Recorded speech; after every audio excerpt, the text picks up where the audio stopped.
इसलिए क्योंकि बहुत सारे भगत भाई क्या करते हैं, बात बात पे सतलोक आश्रम मैनेजमेंट के वहां पे प्रार्थनाएं लगाते हैं और वहां से जो भी जवाब आता है बेचारों को ज्योति का या पाठ का, उस हिसाब से बेचारे वो ज्योति पाठ करवाते हैं कहीं न कहीं से दुखी होके।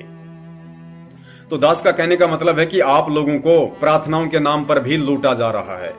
पिछले 4 साल से आप लोगों से लूट की जा रही है प्रार्थनाओं के नाम पे कि आपकी हिसार जेल में गुरुजी से प्रार्थना हो जाएगी, गुरुजी ने ये जवाब दे दिया, गुरुजी ने वो जवाब दे दिया। ऐसा कोई नहीं है, ऐसा कोई सिस्टम नहीं है और ना ही आप लोगों की हिसार जेल में गुरुजी के पास कोई प्रार्थना जाती है। आप लोगों को ठगा जा रहा है, आप लोगों के साथ विश्वासघात किया जा रहा है, आप लोगों की गुरुजी के ऊपर जो श्रद्धा भाव विश्वास है उसके साथ कुठाराघात किया जा रहा है। दास आपको बताता है, संत रामपाल जी महाराज जी के आशीर्वाद से उन्होंने जो बुद्धि दास को बख्शी है उस आधार से दास बताता है कि ये कितना बड़ा षड्यंत्र है और ये क्या माजरा है ये प्रार्थनाओं का। पुण्यात्माओं, आप जी विचार करना, संत रामपाल जी महाराज जी से हिसार जेल में मिलने का केवल बुधवार और शनिवार 2 दिन का ही समय है जहां तक दास को ध्यान है। दिन चाहे कोई भी हो, लेकिन सप्ताह में केवल 2 ही दिन मिलने का समय दिया जाता है कोर्ट के द्वारा लीगली रूप से, और मिलने का समय केवल 10 मिनट से ऊपर का नहीं है। इतना भी दास को पता है, चाहे वकील हो चाहे उनके परिवार वाले हों। अब पुण्यात्मा विचार करो, यदि वकील संत रामपाल जी महाराज जी से मिलने जाएगा तो वकील को तो संगत की प्रार्थनाओं से कोई मतलब होता ही नहीं है, ना होगा, वो तो अपनी वकालत से संबंधित ही काम करेगा, उसके लिए वो भी समय कम पड़ जाएगा। तो वकील कोई किसी की प्रार्थना लगाएगा या उसका जवाब लाएगा, ये बिल्कुल असंभव है, नामुमकिन है। इस बात को आप बिल्कुल क्रॉस मार दो। बचे संत रामपाल जी महाराज जी के कलयुगी परिवार वाले, उनकी बेटा, उनका बेटा, वो बेटा तो भगोड़ा है, एक अंदर है, वो तो जा ही नहीं सकते, ना महेंद्र जा सकता। केवल उनकी जो सांसारिक लोक में हम जिनको उनकी पत्नी कहते हैं अनारो माई, या उनकी बेटी कहते हैं मंजू अंजू, या जो बाल बच्चे हैं उनके परिवार से, वो जाते हैं। तो पुण्यात्माओं, उनको 10 मिनट का टाइम मिलता है। सप्ताह में 2 बार मिलाई होती है, 10-10 मिनट का टाइम मिलता है, यानी 7 दिन में केवल 20 मिनट तक ही वे संत रामपाल जी महाराज जी से रूबरू हो सकते हैं। अब पुण्यात्माओं, पहली बात तो ये कि 20 मिनट में तो संत रामपाल जी महाराज जी के कलयुगी परिवार वालों का खुद का रोना धोना ही पूरा नहीं होता। ये एक दूसरे की शिकवे शिकायत, गुरुजी उसने ये कर दिया, गुरुजी वो मेरी ये बात नहीं मान रहा, गुरुजी उसने ये कर दिया, ये अपना रोना धोना ही पूरा नहीं कर पाते 10 मिनट में वहां पे। और यदि 2-4 मिनट का समय बच भी गया तो फिर पवन दास, कर्णदास, रामचंद्र दास, हम जो सत्सेवक हैं, फिर हमारी शिकायतें, तो इनके पास समय तो है ही नहीं संगत की प्रार्थना करने का। और यदि पुण्यात्मा विचार करना, यदि 1-2 मिनट का समय भी मिल गया इन लोगों को, तो पुण्यात्मा 1 मिनट गुरुजी को बताने में और 1 मिनट उधर से गुरुजी को आदेश देने में संगत की प्रार्थनाओं का, ठीक है जी, मुश्किल से 1 मिनट, यानी 1 सप्ताह में केवल 1 प्रार्थना बड़ी मुश्किल से एक भगत की जेल में हो पाती है। और वो प्रार्थना भी ये लोग केवल उसी के करवाते हैं जो या तो इनका रिश्तेदार हो, या इनका भयंकर रूप से चापलूस हो, या कोई कोऑर्डिनेटर हो, या जिन लोगों से इनका कोई स्वार्थ सिद्ध होता हो, केवल उन्हीं लोगों की प्रार्थना लगाएंगे, आम संगत की नहीं, भेड़ बकरियों की प्रार्थना नहीं जाती जेल में। तो पुण्यात्माओं विचार करो, आज लाखों की संख्या में संत रामपाल जी महाराज जी की संगत है और 1 सप्ताह में कम से कम भी नहीं तो दास आइडिया लगा रहा है 5000 भगत सतलोक आश्रम बरवाड़ा में जो 4 ठग बैठे हुए हैं, जो नंबर दिए जाते हैं पीले पर्चे पे, उनको फोन करके अपनी प्रार्थनाएं लिखवाते हैं कि हमारी ये प्रार्थना है, हमारी गुरुजी से ये प्रार्थना करवाओ जेल में। 1 सप्ताह में कम से कम 5000 लोग गुरुजी से प्रार्थनाओं के इंतजार में वहां पे फोन करते हैं और 1 सप्ताह में उन 5 के 5000 लोगों को जवाब भी दिया जाता है कि गुरुजी की तरफ से ये आदेश आ गया, गुरुजी की तरफ से वो आदेश आ गया। पुण्यात्माओं विचार करो, जब सप्ताह में 2 दिन का मिलाई का टाइम 10-10 मिनट का, यानी 1 सप्ताह में 20 मिनट तक लोग मिल सकते हैं, 20 मिनट में उनका खुद का रोना धोना पूरा नहीं होता है। और यदि समय मिल गया तो मुश्किल से 1 या 2 प्रार्थनाएं होती हैं, वो भी केवल उन लोगों की जो जिनसे उनका स्वार्थ सिद्ध होता है। तो ये संगत की 5000 प्रार्थनाओं का जवाब आखिर कौन देता है और कहां से आता है? क्या है किसी के पास जवाब इस बात का? सबको जवाब दिए जाते हैं, मुंह देख के तिलक निकाला जाता है, मुंह देख के तिलक। जब प्रार्थना की जाती हैं यदि कोई भगत प्रार्थना करता है कि गुरुजी कि भगत जी सत्साई, भगत जी मैं एमपी से बोल रहा हूँ, भगत जी मेरा ये नाम है, भगत जी मैं अभी फौज से नया नया रिटायरमेंट हुआ हूँ भगत जी, और भगत जी मैंने अभी गुरुजी से 6 महीने नाम दीक्षा लिए हुए हैं, और गुरुजी मैं फौज से आया हूँ और मेरे को वहां से अभी 8-10 लाख रुपए का टीए डीए पीए जो भी मिलता है वो मुझे मिला है, और मैं अभी गाँव में मकान बनाना चाहता हूँ, तो आप मेरी गुरुदेव से प्रार्थना लगाओ, तो मेरी प्रार्थना स्वीकार हो जाए गुरुदेव से और मैं अपना मकान बनाना चाहता हूँ। तो जब आप ऐसी प्रार्थना करोगे तो वहां जो लोग बैठा रखे हैं 12-12 हजार रुपए की तनख्वाह पे, उनको लगा कि भाई ये तो फौज से रिटायरमेंट होके आया है, 10-12 लाख रुपए लाया है, ये मकान बनाएगा, तो इसको तो पाठ का आदेश दे दो, ये तो तुरंत पाठ करवाएगा। तो उसको बोल देते हैं भगत जी गुरु जी का आदेश आ गया, परमात्मा का पाठ बोल दो। अब बोलेगा नहीं, वो करेगा, वो तुरंत पाठ करवा देगा नामदान केंद्र पे जाके। 15,000 रुपए, ये लो जी। फिर एक मेरे जैसा गरीब सा भगत है, भगत जी दास का काम धंधा नहीं चल रहा, भगत जी दास बहुत परेशान है, भगत जी 4 साल से परमात्मा से जुड़ा हुआ है, भगत जी दास का वो भी बीमार रहता है, दास की भी तबीयत ठीक नहीं रहती, भगत जी हम क्या करें, हम बहुत दुखी हैं भगत जी, कोई हमारी हेल्प भी नहीं करता भगत जी हमारी गुरु जी से प्रार्थना लगाओ भगत जी। तो उसको जवाब दिया जाता है कि भाई गुरु जी का आदेश आ गया कि तू अपनी भक्ति बढ़ा, तू अपनी भक्ति बढ़ा। उसको ये नहीं कहते कि तू पाठ करवा, तू ज्योति करवा, क्योंकि उन डाकुओं को पता है कि ये तो खुद ही गंगू तेली है, ये कहां से तेरे को ज्योति करवा देगा, पाठ के पैसे दे देगा, ये तो खुद ही गंगू तेली है, खुद ही मांगता फिर रहा है, तो ये कहां से पाठ करवा देगा। तो उसका मुंह देख के तिलक निकाल देते हैं कि भगत जी तू तेरी भक्ति बढ़ा, गुरु जी का आदेश है। तो पुण्यात्माओं, ऐसे आप लोगों की प्रार्थनाओं के ऊपर आप लोगों को जवाब दिए जाते हैं। ये लूट पाट चल रही है, ये धंधा चल रहा है ये। अब बताओ, गुरुजी से तो आपकी एक भी प्रार्थना नहीं होती जेल में, और मान लीजिए 20 मिनट में भक्तों की प्रार्थना होती है सप्ताह में, तो पुण्यात्माओं 20 मिनट में 20 प्रार्थनाओं से ज्यादा नहीं हो सकती किसी भी हाल में। तो बताओ फिर 5,980 प्रार्थनाओं के जवाब कौन देता। ये बहुत बड़ा धंधा चल रहा है, आप लोगों को ठगा जा रहा है, आप लोगों के विश्वास के साथ विश्वासघात किया जा रहा है, आप लोगों की भावनाओं पर कुठाराघात किए जा रहा है।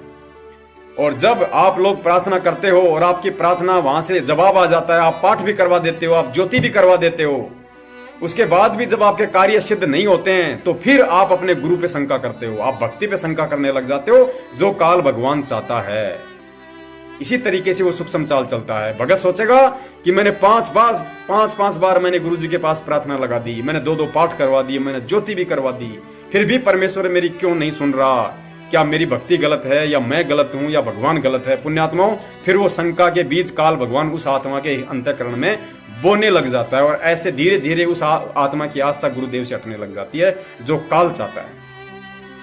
तो ये काल भगवान का सुनियोजित षड्यंत्र है, ये उसकी चाल है। यदि आप लोग इसको समझ जाओगे तो बहुत अच्छी बात है।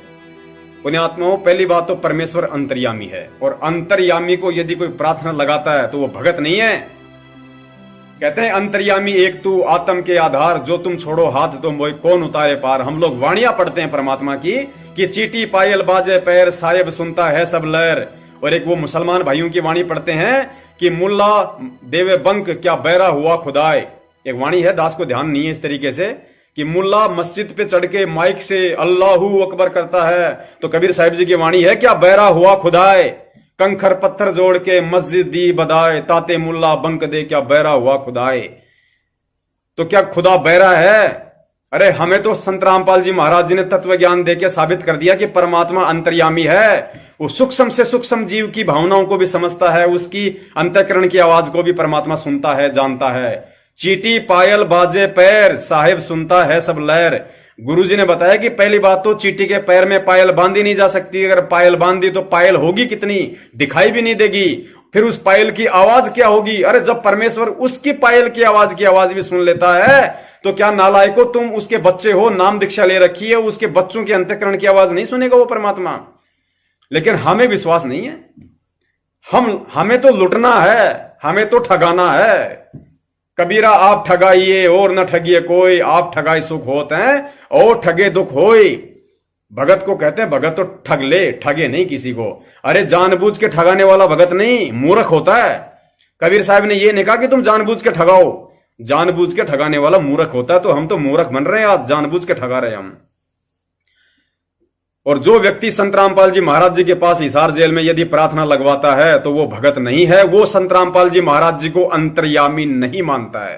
ये 100% सत्य है। यदि वो संत रामपाल जी महाराज जी को या कबीर परमेश्वर को अंतर्यामी मानता तो अपने हृदय से, अपनी अंतःकरण से, अपने घर पे बैठ के परमात्मा से प्रार्थना करता। क्योंकि सतगुरुदेव जी ने सत्संगों में बोल रखा है कि परमात्मा केवल आत्मा की सुनता है, मन की नहीं सुनता। तो फिर हम जो रोज संध्या आरती करते हैं, जो मंत्रों का जाप करते हैं, फिर वो कौन सुनता भाई? फिर तो कोई सुनता ही नहीं, क्योंकि गुरुजी तो वही सुनेंगे जो उनको बताई जाएगी, जो उनसे प्रार्थना लगाई जाएगी। अरे गुरुजी ने एग्जाम्पल दिया कि 6 महीने का बच्चा होता है, वो बच्चा अपने बाप से ये नहीं कहता कि मेरे को सर्दी आ गई अब स्वेटर ला के दो, या अब मेरे को जूते ला के दो, मेरे को मोजे ला के दो, मेरे को दूध पिलाओ, वो नहीं कहता। लेकिन उसके माँ को, उसके बाप को सब पता है कि अब इस बच्चे को किस समय क्या जरूरत है। जब बच्चा स्कूल में जाने लायक हो जाता है तो उस बच्चे को नहीं पता कि मैं अब स्कूल जाऊंगा, उसके माँ बाप को पता है कि मुझे बच्चे ने स्कूल भेजना है, इसका लिए इसका बस्ता लेके आना है, इसके पानी की बोतल लानी है, इसका टिफिन लेके आना है, इसकी ड्रेस सिलवानी है, इसका टाई बेल्ट लेके आना है, इसकी बुक्स लेके आनी है। उस बच्चे को नहीं पता होता, उस माँ बाप को पता होता, क्योंकि माँ बाप उस बच्चे के लिए अंतर्यामी है। तो पुण्यात्माओं, हम अपने गुरुदेव को अंतर्यामी नहीं मान रहे यदि हम उनसे प्रार्थनाएं लगवा रहे हैं तो जेल में। इसका मतलब हम उनको जो बताएंगे तभी उनको मालूम पड़ेगा, अन्यथा उनको हमारे दुख दर्द का कोई पता नहीं है, ना हमारा दुख दर्द उनको बताए बिना ठीक होने वाला है। तो ये उन भक्तों की शंकाओं का समाधान था जो बात बात पे और सतलोक आश्रम मैनेजमेंट के ठगों के पास फोन करके लुटते रहते हैं फालतू में। अगर आप भगत हैं, आपको परमेश्वर पे विश्वास है, आपको इस भक्ति पे विश्वास है, तो आज के बाद कभी प्रार्थना मत करना। अगर प्रार्थना करनी है तो अपने अंतःकरण से करो, अपनी आत्मा से करो। अरे पुण्यात्मा, विचार करो, जब द्रौपदी का चीरहरण हो रहा था और जब दुशासन उसका चीर खींचने के लिए तैयार हुआ तो पुण्यात्मा उसने कौन से वकील से प्रार्थना लगाई थी? द्रौपदी ने कौन से सतलोक आश्रम मैनेजमेंट हरियाणा के ठगों के नंबरों पे फोन करके कहा था कि परमात्मा को बताओ दुशासन मेरा चीर खींच रहा है, मेरी रक्षा करे? बताया था क्या द्रौपदी ने? लेकिन फिर भी परमेश्वर ने श्री कृष्ण जी के रूप में आके उसकी रक्षा की। जब प्रहलाद भगत को गर्म खंबे से लिपटाया जा रहा था, जब होलिका उसको गोद में लेके बैठ रही थी, जब उसको पहाड़ से नीचे गिराया जा रहा था, तो प्रहलाद भगत ने कब कहा था? कब वो नामदान केंद्रों पे गया था? कब उसने गुरुजी की बेटी के पास फोन किया था कि कबीर परमात्मा से मेरी अरदास लगाओ या विष्णु जी से मेरी अरदास लगाओ कि मेरे को यहां पे परेशान किया जा रहा है, मेरे को तकलीफ दी जा रही है? लेकिन अंतर्यामी परमात्मा ने उस आत्मा की भी रक्षा की। अरे और तो और, जिसको मानव शरीर भी नहीं था, टटहीरी पक्षी, महाभारत के युद्ध में परमात्मा ने उसके बच्चों की रक्षा की, उसके अंडों की रक्षा की। अब बताइए साहब, उसने कब हिसार जेल में प्रार्थना लगाई थी? कब उसने सतलोक में प्रार्थना लगाई थी? उसने अपनी अंतःकरण से, अपनी अंतर आत्मा से, अपनी सच्ची आत्मा से उसने ईश्वर को याद किया था। उसको तो यह भी नहीं पता था कि भगवान कौन है।